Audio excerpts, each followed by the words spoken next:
Mr. Speaker, suffice it to say, there is no shortage of challenges across the globe, all of which test our nation's foreign policy and resolve and pose a threat to our national security.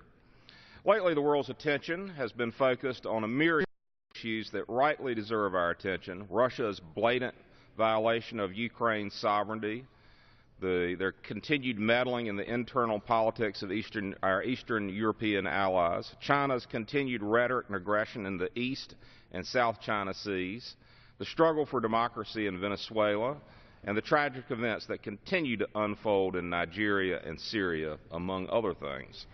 Establishing a coherent foreign policy and ensuring our national security require the United States to maintain a fixed leadership role in all of these challenges that we face.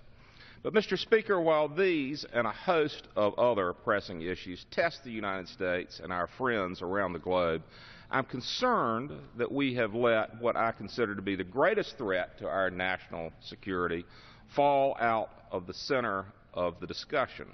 That, of course, Mr. Speaker, is the ongoing nuclear negotiations with Iran. The success or failure of these talks will undoubtedly have a far-reaching impact on the safety and security of the Middle East and the international effort to prevent further nuclear proliferation. The ramifications can never be overstated. Now, Mr. Speaker, I'm not suggesting that our efforts and those of our international partners, for example, to strengthen our alliances in the Baltics or to bring Boko Haram to justice should cease. What I am suggesting is that we must always continue to stand strongly, shoulder to shoulder with our allies to combat tyranny and terrorism. Those missions will never cease. But I firmly believe that Congress needs to, right now, continue the discussion and increase our oversight of the dealings with the regime in Tehran, especially as the July 20th deadline rapidly approaches.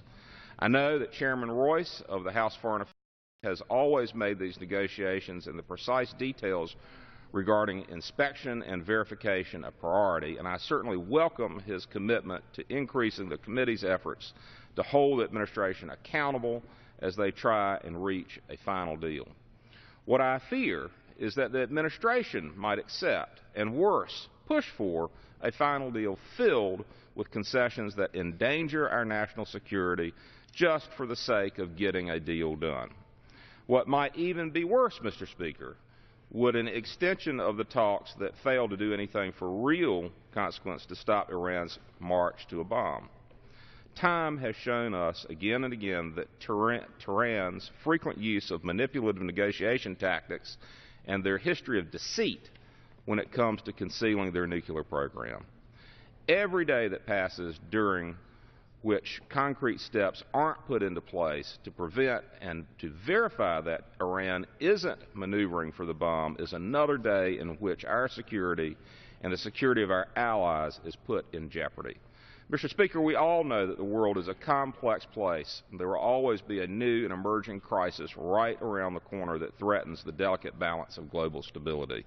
But if we and our international partners fail at the weighty task before us of ensuring Iran never has the breakout capacity to get the bomb in these negotiations, those emerging crises will always take the back seat to a threat created by nuclear-armed Iran.